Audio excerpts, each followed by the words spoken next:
Welcome into the Triple H podcast, Happy Hour Hoops. Your host, Donovan Holden and Jake Micah, as always. Lots of basketball to talk about today. Everything from a little NBA Finals preview, some greatest point guards of all time talk, what is next for the Los Angeles Clippers, some USA basketball talk, and more. But let's get into the most important thing, Jake. The Phoenix Suns, for the first time, are going to the NBA Finals. Chris Paul has a chance to win his first ever championship. A guy, who most NBA fans can't think of anyone in the league right now more deserving. That dude, Chris Paul, along with Devin Booker, DeAndre Ayton, and the rest of the crew, they're going to the finals. And I think I'm going to break out the sunglasses one more time. Last time I did because the future was bright. This time I'm doing it for those Phoenix Suns. They're headed to the finals. The sun's bright, sun's shining. Not right now. Here, as we start recording, there's a crazy downpour that just hit me. So not the sun shining here in Buffalo, New York. But yeah, it was a celebration for Chris Paul. Watching him on the sideline just scream, like you would tell he hasn't really won a lot of things yet because he didn't even know what to do. He's just screaming, yeah! Like everyone's like, yeah, we get it, buddy. Like he's just like over and over again. It looked awkward. It looked a little forced for like a little camera thing for Chris Paul, but I wouldn't put that behind him. He pulled out everything last night, right? Like he pulled out the crazy flops. He got shoved in the back by Pat Bev. Like he had teams coming after him. And on top of everything, he put on one of the best performances of his career. And I think he scored 20 points after the Clippers cut it to 7 in the third quarter. And then it was just the entire Chris Paul show, ending up with 48. I'm just happy for Chris. I was happy for Chris Paul watching last night in his interview with Rachel Nichols. He's like, he's like, Rach, all respect, I just want to be with my teammates. Like he couldn't even contain his little kid excitement about going to the finals, and well deserved. Dude's been through the ringer, especially beating that team, right? Like the Clippers, the team that he thought that he was going to break through with, and they never got to the conference finals even. So his first time there, getting to an NBA Finals, I'm just happy for him. But what did you think about the Suns last night, and how about the fact that throughout this whole postseason now, we're looking at a situation where the Phoenix Suns are probably the favorites to win the NBA championship, no matter what? Yeah, I was having a talk with my friends about that today. Like if you it happened because we were talking about, Phoenix Suns futures, bets on the championship and all that. And it kind of just got to the point where you look at what's happening in the Eastern Conference Finals, and regardless of who makes it out, it's probably going to be a Bucks with no Giannis. And if he does play, he's going to be banged up, or an Atlanta Hawks with no Trae Young. And if he does play, he's going to be banged up. So they look like the clear favorite right now. And it's just, we kind of talked about it a couple of weeks ago. Like any of these teams winning a championship, even before the conference finals, it was like, wow, this is an odd year, but it's also, really cool because Chris Paul gets there, as we talked about him, and you really can't talk about CP3 enough. I mean, boy, does he deserve it, like him or hate him. He's the point god, as some people say, and now he's here. As you mentioned, he had some collapses with the Los Angeles Clippers, but I'm just really excited to see this Suns team perform in the finals. Shout out Monty Williams too. Like, go back a year ago to that speech he gave to his team in the bubble, like when they got bounced and they were headed home, like just coming full circle in just a year's time. I mean, that's incredible in this league to be able to perform something like that. And then we haven't even really touched on guys like Devin Booker and DeAndre Ayton. Earlier in these playoffs, Stephen A. Smith compared Devin Booker to Kobe Bryant. They really have a chance to be like, the next Kobe and Shaq. Of course, neither of them, I don't think, will be like Kobe or Shaq, and it's a very different game. And Ayton's game's really not similar to Shaq, but just like, similarities, like an elite scoring point guard in Devin Booker, like Kobe was, and then just kind of a force of a human being in DeAndre Ayton, and, size, really gifted for his position. So it'll be cool. I think people throw around those comparisons, and they should be taken lightly, of course. But yeah, well, we're going to get to see them perform on the biggest stage, and I think it's awesome. They have a great supporting cast too. And like you mentioned, they kind of have an ideal waiting situation now, just watching the Milwaukee Bucks and Atlanta Hawks beat up on each other in the Eastern Conference. Yeah, and no matter what, they're the healthiest team, right? Like, yeah, it's gonna be interesting to see like the health, regardless of with Giannis or Trey. Like, obviously, right now we're recording this before. We're recording this before Game 5. I had to think of what game it was. It's weird that these games are like off schedule. Like, I thought they'd kind of go back and reconfigure the schedule so it'd be along the same timeline. But we just had the Game 6 last night into a Game 5 tonight. Definitely throwing me off. But Game 5, Milwaukee, Atlanta tonight. No Trey, no Giannis, and going forward, the Suns are going to be the healthiest team no matter what. Like, they were almost the only guy missing last night was Cam Johnson, and that was due to a non-COVID illness. I'm pretty sure I saw a reporter say it was food poisoning or something like that. So it probably some bad pizza, just like Michael, right? Cam can just go back to North Carolina boys. Shout out. Anyway, but I just wonder, if no matter what, like if they're the healthiest team, if both these teams are missing their stars, like there's no reason the Suns shouldn't be able to go out on top. And what a way to win! What a way to wrap up like the craziest stretch of NBA history. The Suns go 8-0 in the bubble, which, I mean, obviously, as unprecedented as that was, just to do that, didn't make the playoffs, and then next year make the playoffs and win the NBA Finals. It's been a pretty wild time to be a Suns fan, and kudos to those fans. Congrats to those fans. First time since '93, which is coincidentally the same year that was the first time the Canadians went to the Stanley Cup Finals. Wow. Who just returned there, lose down 2-0 to Lightning. So that's really weird coincidence there. So let's see what happens. I know I'm pulling for the Suns for multiple different reasons, no matter who they play in the series. Let's get into it, though. Chris Paul, we talk about him making his first NBA Finals. He's clearly had the statistics and the kind of standing in the league to be mentioned among the greats. How many people do you have ahead of Chris Paul right now? And do you think that he has a chance to move up this list of, the top kind of point guards of all time? Do you think that, judging by this list, and I can give you mine first if you want to take a second to go off of it, and just, I don't know if there's upward mobility for him as much, though. But you've got Magic, Steph, Steve Nash, and Isaiah Thomas ahead of CP3 right now. So just, give me your thoughts on that. What do you think off rip, like that you'd put Chris Paul? Yeah, it's so tough. I definitely would agree that those guys are for sure above CP3.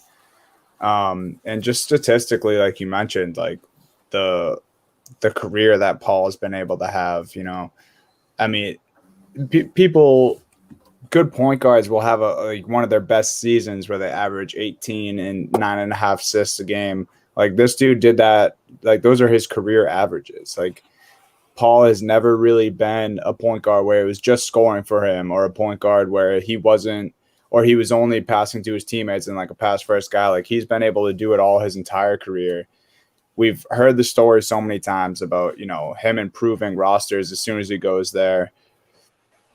I'd probably agree with this list. Like it's pretty spot on. You got Magic, Steph, Steve Nash, as you mentioned, Isaiah Thomas above him. I might throw, you have Oscar Robertson and Stockton below him. I might throw Oscar above CP3, just, purely like just, being the big O, the king of triple doubles before Russell Westbrook came around. Just a legend, and CP3 will be too. So I think it's just harder to process that because we're still seeing him play today. But I will say, if he gets that ring this year and the Suns do, complete the championship run here, I think it's fair to have him where you have him and maybe even move up on this list. I don't know if I'd put him above. I think if he wins the ship this year, I might go Magic, Steph, Isaiah, CP3, Nash, Robertson, Stockton. That's what I'm thinking. If he gets a couple more, if he can get a ring, he has to be in the consideration with Nash. Obviously, like that's just what the argument will be. The fact that he has that over him. Isaiah's going to be the interesting one though, because Isaiah was. I mean, Chris Paul is the leader of this team, but he's clearly. I mean, Devin Booker and DeAndre Ayton aren't bad running mates to have for the game in the times that he's lacked and been hurt and everything. Like this is a CP3 team, but not in the sense that like Isaiah Thomas was the Pistons, you know. So I don't know if that helps out with Isaiah or not. But I think he's got Steph and Magic are locked in at 1 and 2 for a very long time, unless somebody starts doing some crazy shit pretty soon, which who knows. But I don't think he's ever getting up to that kind of range at all. So let's go.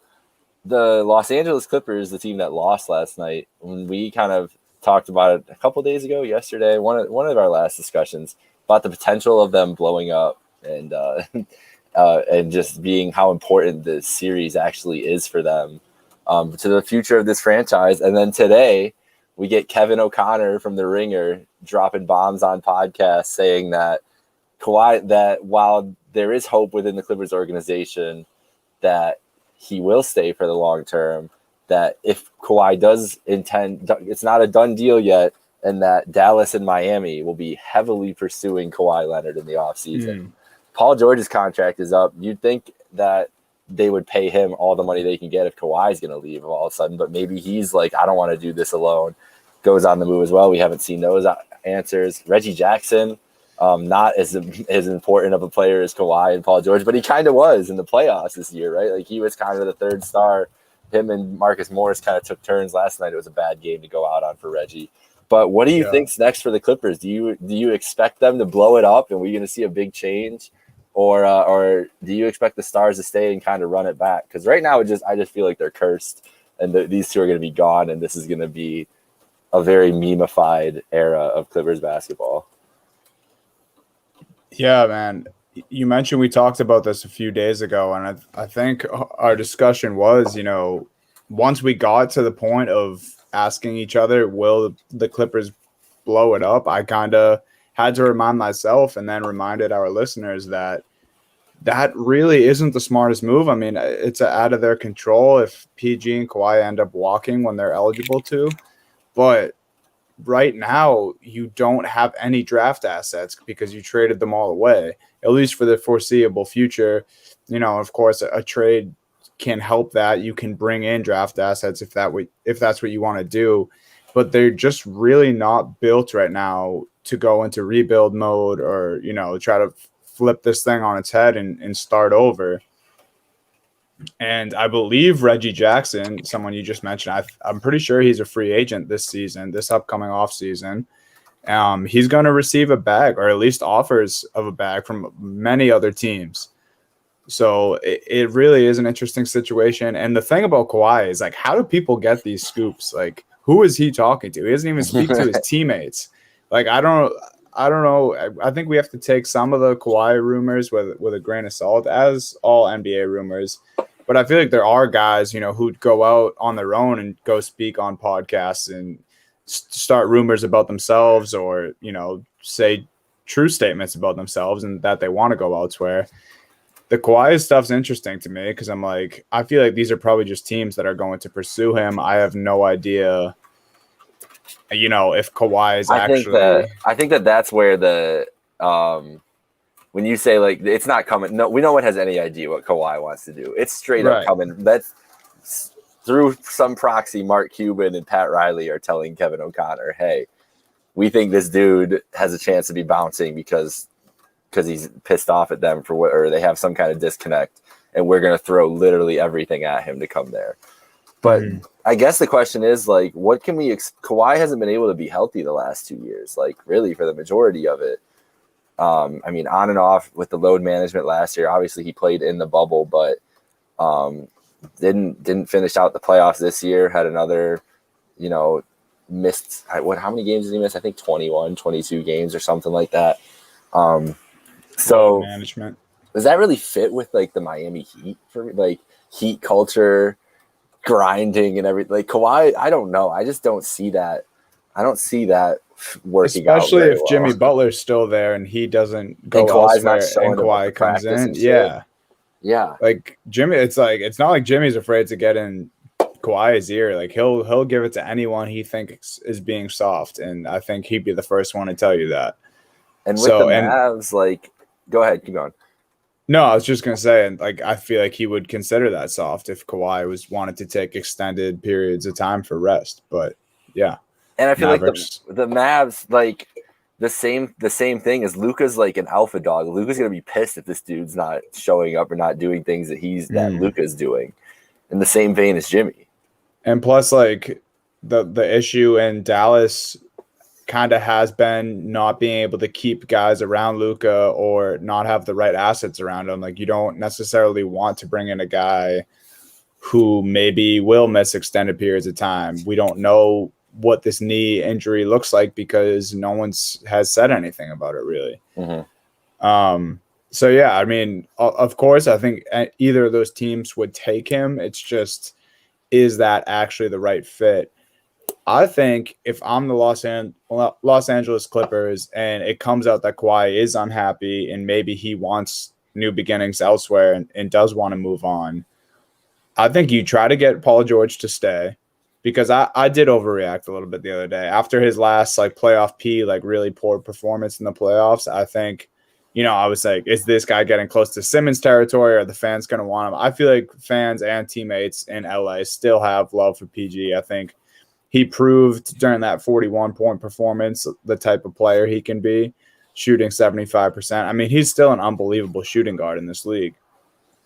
But I think maybe you keep PG around, you pay Reggie Jackson because he had an unbelievable season, and then especially in the playoffs, this dude balled out. I mean, he was one of the top performers through the entire postseason. And then maybe that's when you look to shop Kawhi and bring in a lower level star than Kawhi, but also flipped with a first round pick so you can have some draft capital, which they are lacking heavily. They have none. They have zilch for draft value.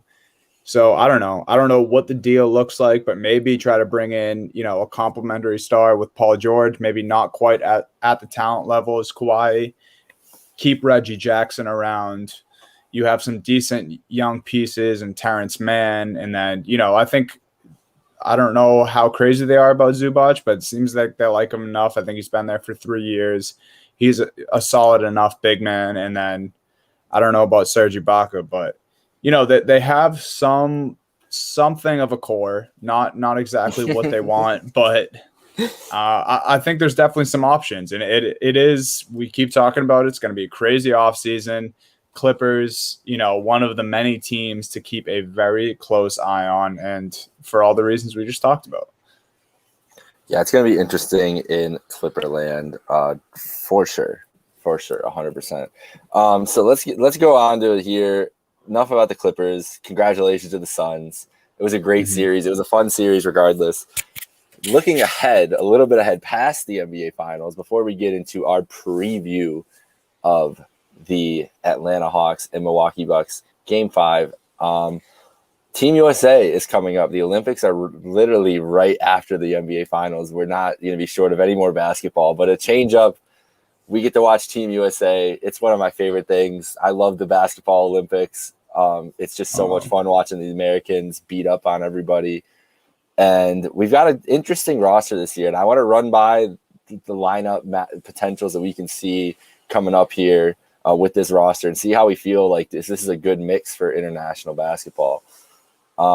So let's get into it, Dunny. We've got my starting lineup here. I've got Damian Lillard, Brad Beal, Chris Middleton, Kevin Durant, and Draymond Green as the starters. Is Dunny gone? Oh, I didn't even realize he was frozen. We back?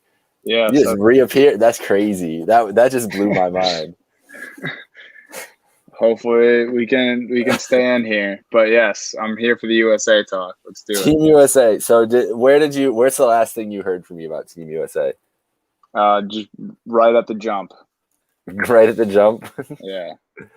All right. I just said I'm hyped up about Team USA. Love the Olympics. One of my favorite things.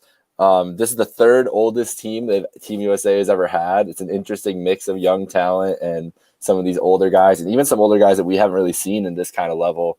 So I put together my starters, I put together my bench lineup, and then the extras. I want to run it by you. I want us to workshop the gold medal winning lineups for Team USA. We don't even know who they're playing, what group they're in yet. They're still finishing qualifiers right now, which is absolutely insane that these teams are all in qualifiers like a month before the Olympics, don't even know if they're going. But that's the COVID year for you. So we don't know if they'll be playing Giannis. Well, not even thinking about Giannis's injury. Giannis might not be playing for Greece, and that's a big big team that would be knocked out after that. Yeah, there's definitely been some speculation that is going to not play. And honestly, at this point, you would think, regardless of if he returns to these playoffs, just not risking, re-aggravating that injury in the offseason and focusing on Milwaukee for next year. Man. So I would be shocked if we see Giannis in the Olympics. But we'll have the usual suspects, like Spain will be there at the end and playing well. We'll have, I'm sure the Chinese will play well. I'm sure that France is going to have another good squad. The Canadians. France, yeah. No, they're usually good. That's all I was going to say. Rudy Gobert, our boy. Always, dude, Nick Batum somehow just always balls out for France in the summer. He loves that. He loves that international ball. The Canadians, maybe this is Wiggins' time. Carry them, and RJ Barrett. Who knows? Australians would have been a little more interesting with Ben Simmons, but they're still always a good team too. So the usual suspects will probably be there. Luka and Slovenia. Who knows? We've seen Luka do some crazy shit. I would love to see him play the Americans. But all right, let's get to it. My Team USA. Here's my starting lineup and my bench lineup. And you tell me where you think these changes would be. We'll figure this out. Mm-hmm. So I've got down for what I think the starters are going to be. Dame and Brad Beal at the guards. We got Middleton and Durant as the starting forwards and Draymond as the center. So that's the starters. Devin Booker and Drew Holiday as the guards on the bench unit. Tatum and Grant as the forwards. Bam as the center. And then our extras, Zach LaVine and Kevin Love, who I hope doesn't show up on the floor in a single USA Olympic game. What are your first thoughts besides the discussion I'm sure we're going to have about Jason Tatum in a minute? My first thought is I just completely agree about Kevin Love. Like I was kind of shocked when I saw him join. I don't know, maybe he's trying to either recruit some people to come to Cleveland, or he's trying to be like, yo, like someone please help me get out of Cleveland. I don't know. It's whatever. I admire that he wants to play for Team USA, but I don't think he'll see much time. But getting into my starters, I agree. Dame Lillard has to be the starting point guard, in my opinion. My only two changes to your starting lineup would be Damian Lillard, point guard. If Devin Booker wins the championship, I think he deserves to be that starting two guard on this team. So I'm sending Brad Beal to the bench. Then Jason Tatum, starter over Chris Middleton. Kevin Durant at forward, and Bam Adebayo at center for me. Okay. Now those are all the three spots that I switched around to. Is Book gonna withdraw is a question too. Because now they're going to the finals. I wonder if he's even gonna play. I saw earlier that, when he committed, it was the type of thing where if they make it to the finals, I think maybe their first game is like during the week of the finals. Yeah. So, yeah, that's a good question. I did see something that I think he might be withdrawing. So if that's the case, Bradley Beal for sure. And you got to love that Brad Beal, Jason Tatum, St. Louis duo in the starting lineup. But yeah, for sure. If Booker doesn't play, it would be Dame, Brad Beal, Jason Tatum, Kevin Durant, and Bam Adebayo. The two forward spot being Durant and KD is just probably enough to beat any other team out there. Yeah, so you've honestly you didn't really need to do much to talk me into Tatum as I was sitting here just looking at it and seeing Middleton's name there. Middleton's a great Team USA player. He was great at the Worlds a couple years ago to honestly help carry that team. But I think Tatum's got too much talent to not be in there ahead of Middleton. I don't know about Draymond and Bam though. This is Draymond seemed like there's always the one. See, Kevin Love is obviously the vet that holds on for too long for Team USA, but Draymond is kind of sneakily that because he's been on these teams for the last couple years now, and I just feel like he's gonna basically run the team on the floor for Popovich. I feel like that's like a Popovich move. Is like Draymond's gonna run my offense. I love Draymond. So that's the one. I don't know. I feel like those guys are good. Those two are the perfect molds for a center. And I mean, they're going to have some trouble with some of the super bigs, but that's what Bam will be there for. And maybe that's what it'll be, is matchup dependent. But having Draymond and Durant on the floor next to each other again in that capacity would just be amazing to me to see, like, for the Team USA uniform. If only Steph was here, like that would be the extra cherry on top. Oh, you could absolutely convince me, to start Draymond at center. And actually, now the more I think about it, I think maybe that's what you would want to do, and keep a guy like Bam Adebayo who has, not nearly as much experience, one, just in basketball in general, and then for sure for Team USA. And yeah, if you mentioned the guys that I would put on the bench from your starting lineup, I also like putting Middleton on the bench because I think about a Drew Holiday, Middleton connection, bench guys like that. But Draymond does kind of make perfect sense, especially if there is one of those bigger centers that another country might have. Like, that's when Draymond, he'll use that defensive-minded, style that he plays with and just rough some guys up. I also think once you get to, like, Olympic ball, a pissed-off KD, like, throw him on one of those 7-footers because he's just as big. He might not have the bulk, but people forget, man, Kevin Durant D's up. He blocks shots. He gets involved. And I'm, as much as I'm excited to watch Tatum because it's been a while and I miss him. And I think that I was sad about the Celtics' early exit from the playoffs. Like, Durant is going to be so much fun to watch, dude. The playoffs he was having, and now how pissed off he is, not only from losing the season, but all the Scottie Pippen shit. Like, Durant is ready to go off, dude. I was watching old Team USA highlights of Durant and was like, wow, this summer is going to be nuts. Yeah, Durant's been killing it for Team USA for so long now, like forever. That's the one thing that I will give Durant over, like, LeBron. Like, LeBron's obviously been great for Team USA, but he's never had, like, the signature games like Durant. I remember Durant in one of those Worlds, like 2010 or something, when there was, like, no guys there except him, and he just had, like, some 50-point bomb in the gold medal game or 40-point or something like that. Yeah, I'm really excited about Durant. I'm excited about these lines. The one thing I liked about the bench lineup is if you swap out, I feel like Drew Holiday is probably the first guard off the bench because Pop's going to just use the vet guard, and that's he'll kind of cycle in with Beal and Lillard as much as anything else. But imagine you get this nice little young gun lineup. You swap in LaVine for Holiday on that bench lineup. So you have LaVine, Booker's running your point basically with Tatum, Grant, and Adebayo, and those dudes are all young and just run up and down the floor. They're shooting everywhere. That lineup is I'm so excited to see that potential lineup. And also, honestly, that starting lineup, if it's Draymond running the point with Dame, Beal, Durant, and Tatum around him, that's I mean, I can't wait to see that unfold on the floor. Like, it's gonna be nuts. Yeah, and it is crazy that we have, like, I agree that, like, LaVine with this group, like, probably is more of an extras guy, but if a guy like Booker doesn't participate and he is in that bench group, and we see, I just kind of galaxy brain this, but if we see a combination of Dame at the point, LaVine at the 2, Brad Beal kind of at the small forward, and then, like, Durant and Tatum, or, like, take one of those guys out and you have a Bam, and it's just the most athletic 5 you can put on the court, just because, like, even if there's a more experienced country or a size advantage or a better shooting out there, like, no other country can put out athleticism like that. Yeah, Pop's gonna have fun with that. Pop's gonna have a lot of fun. This is a more versatile group than I think people understand, and it's going to be a fun summer to watch these guys playing for Team USA.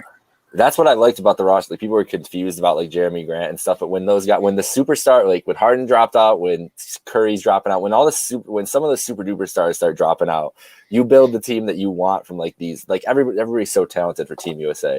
So build it in the mold you want. And clearly, I mean, always in international basketball, playing smaller has favored a lot of these teams, just the way it's spread out like that. But it's a team.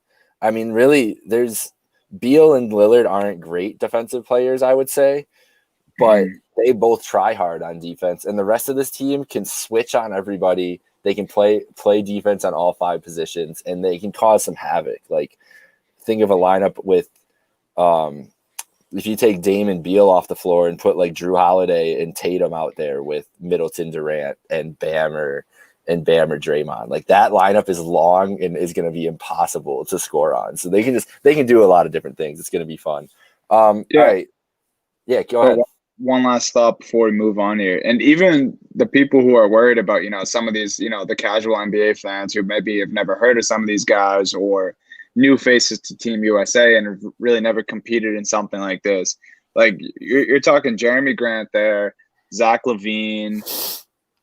I mean, I guess it's basically just those guys and Drew Holiday. But all 3 of those guys had career years this year. Like they're coming off some of their best seasons ever in the NBA. I mean, the talent just gets better every season in the NBA, and these guys, are coming off their best years. So to those people who maybe don't know some of these names or are a little worried about the talent this year, like, trust me, it is there up and down this roster with, like we said, the exception of Kevin Love. We don't know what's going on there.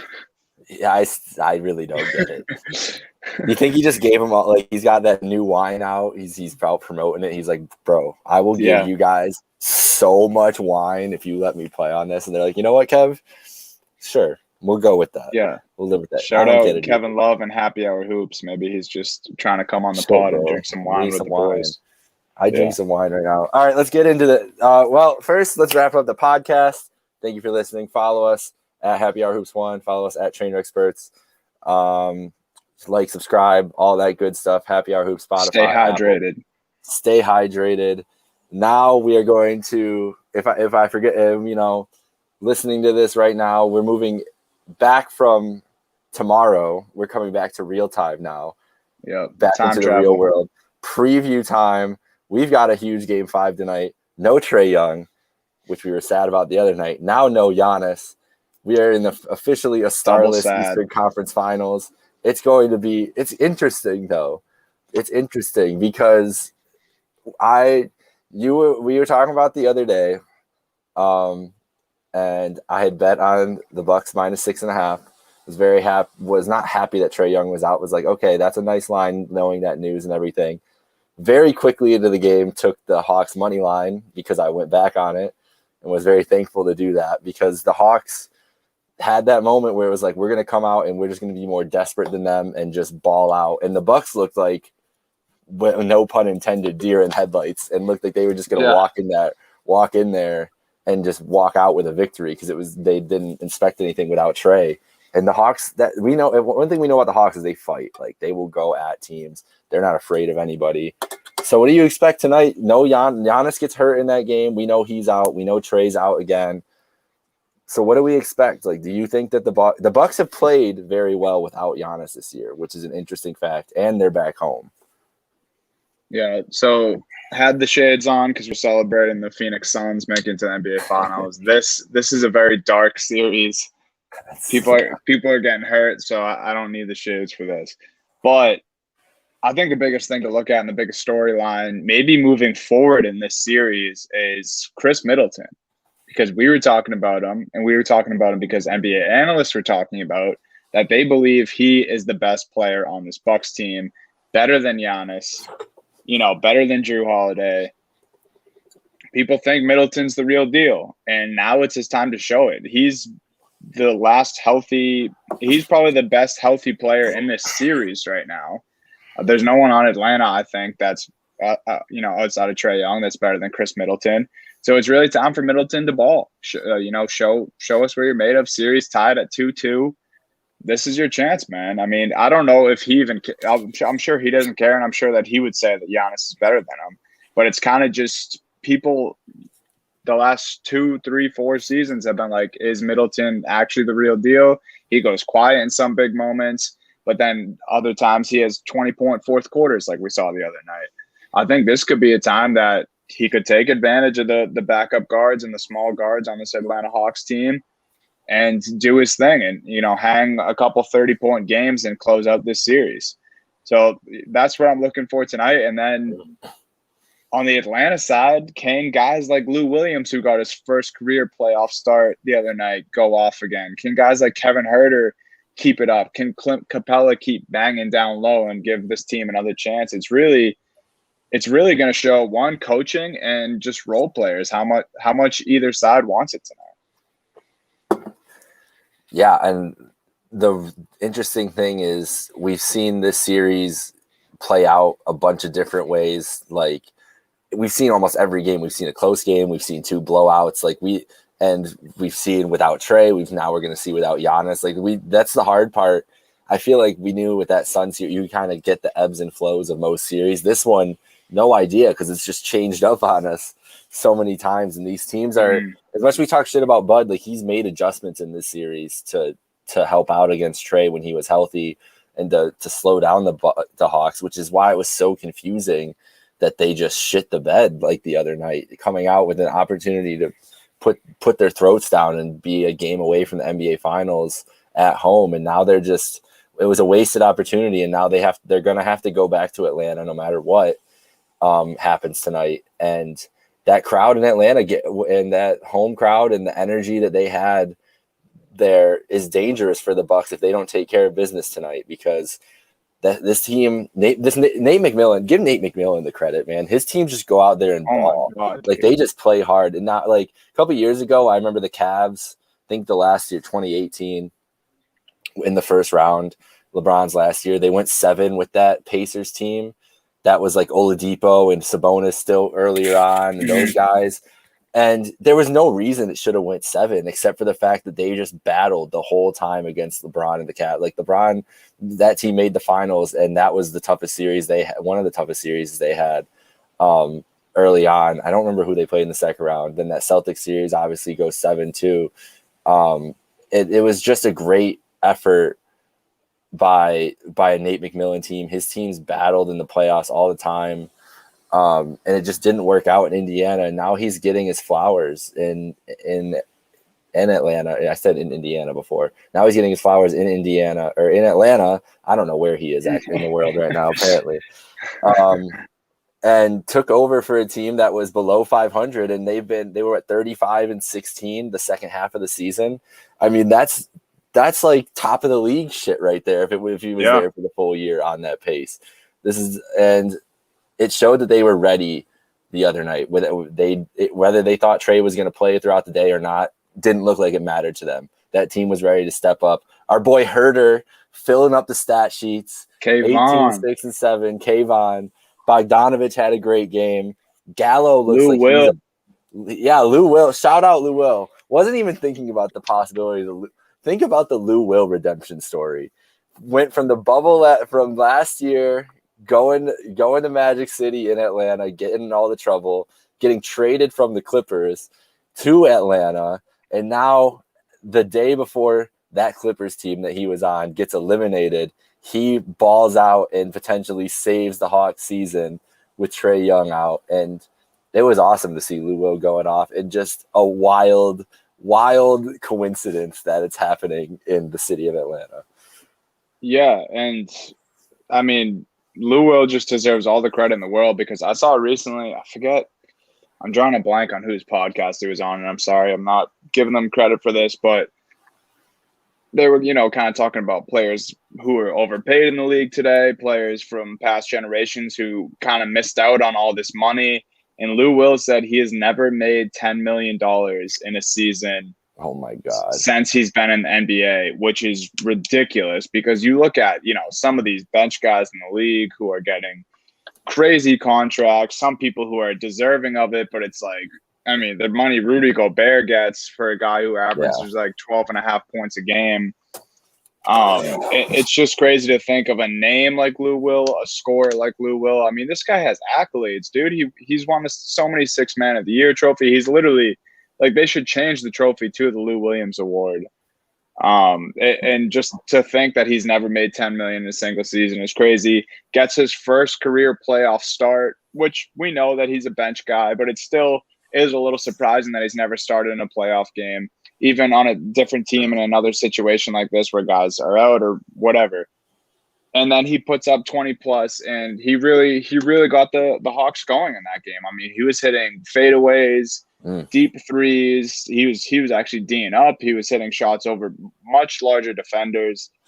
I mean, yeah, Lou Will, and shame on us, like you said, for not even thinking of him last game when we were like, where does the scoring come from? I honestly think I said that. I don't think Lou Will can put on enough to beat this Bucks team. I didn't anticipate Giannis getting hurt, but I think they would have won regardless. They came out and smacked the Bucks in the mouth. Yeah, it was an impressive performance. So what do you think tonight then?